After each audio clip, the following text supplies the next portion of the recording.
Hi everyone, we're presenting today about Braiding Sweetgrass by Robin Wall Kimmerer. And the people we have presenting with us today are myself, Somia, Michelle, Taylor, and Nicole. To give some more background about this author, as we believe it's a really important part of the book, she talks a lot about her personal experience, and we believe it's just important to know more about the author. So she's an enrolled citizen of the Citizen Potawatomi Nation.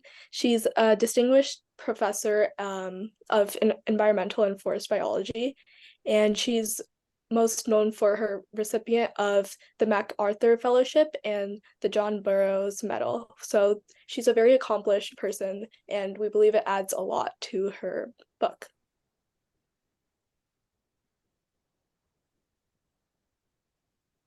So the book itself is broken up into 5 sections, each with a title and quote pertaining to a life stage of growing sweetgrass and a lesson about the chapter. So section 1 is planting sweetgrass with the quote, "Sweetgrass is best planted not by seed, but by putting roots directly in the ground. Thus the plant is passed from hand to earth to hand across years and generations. Its favorite habitat is sunny, well-watered meadows. It thrives along disturbed edges." The section is about creation with the stories of Sky Woman and watching wild strawberries grow in fields when she was a child. Tending sweetgrass has themes of nurturing and growth. Picking sweetgrass is about the fruits of one's labor. Braiding sweetgrass is about the passing of knowledge and care from one individual to the next. And burning sweetgrass is about protection and having a positive lens on human nature. So the thesis of this book, the big idea is the symbiotic relationship between people and nature. Essentially, what she talks about throughout the whole book is that we have a really positive correlation with nature, which is a different perspective than the normal one. It just focuses on the positive relationship between humans and nature, where normally our culture focuses on what humans are doing that destroys the environment. And so the author seems to explore a more profound, meaningful connection between humans and nature, and that we have a positive um, relationship with it.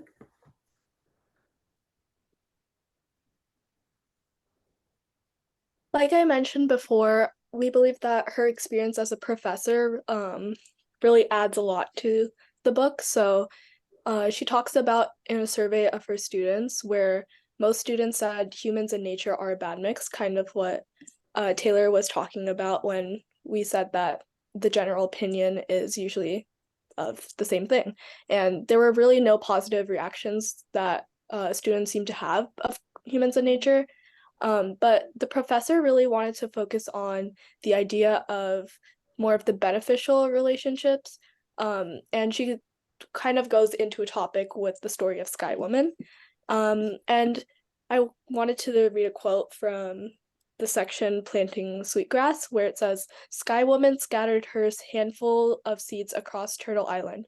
She was sowing sustenance for the body and also for the mind, emotion, and spirit. She was leaving us teachers. The plants can tell us her story. We need to learn to listen."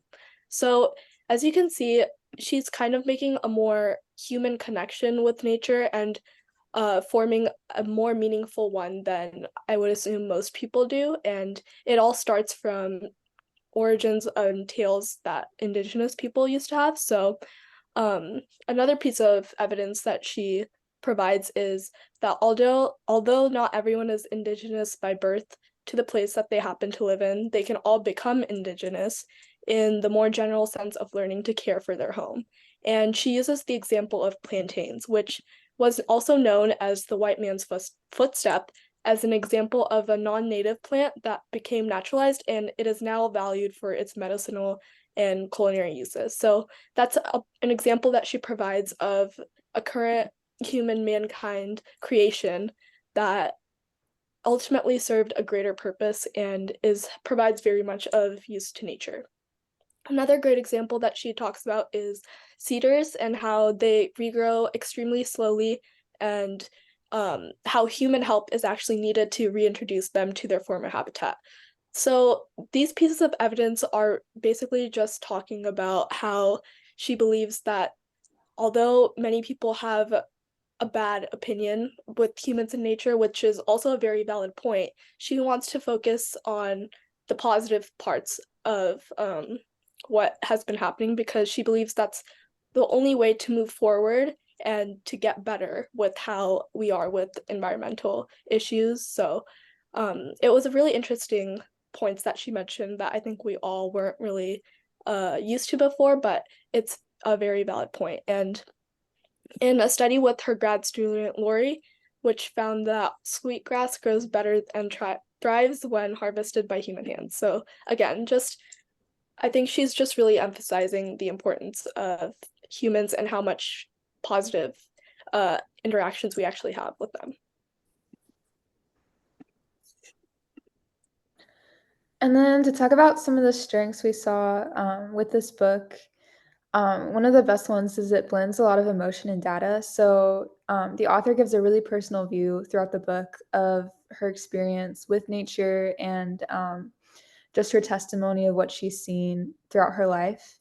And then she supports it with factual evidence, kind of what Somya talked about in the last slide. So we just saw that as a really big strength. And then in addition to that, it's very accessible. So it's a lot easier to read than most textbooks, even though it's considered to be kind of like a textbook. She makes it really accessible for people, I think, of all ages to be able to read it and kind of understand where she's coming from.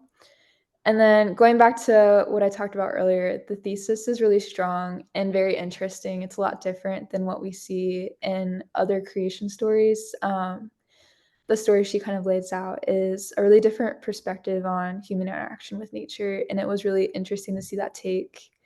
And it was a really strong take to see. So even though much of the book is very good and there's lots of strengths to it, we're able to find some weaknesses as well that are worth being talked about. So first off, Braiding Sweetgrass is a little bit overly idealistic, and that comes from her importance on connection with the land.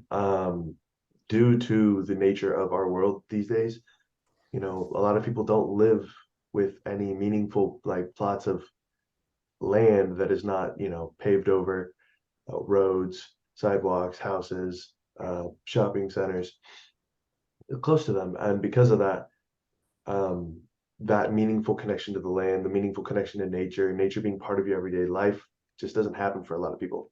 So while having that connection and having that, be something that's important in your life is a great sentiment and would better many lives, it's just not particularly realistic and is a little overly idealistic in our world today. In addition, some of the chapters were longer and somewhat repetitive. This more comes down to writing style, because of her really flowing and eloquent writing. Sometimes it would get long and the point of that story might get lost a little bit.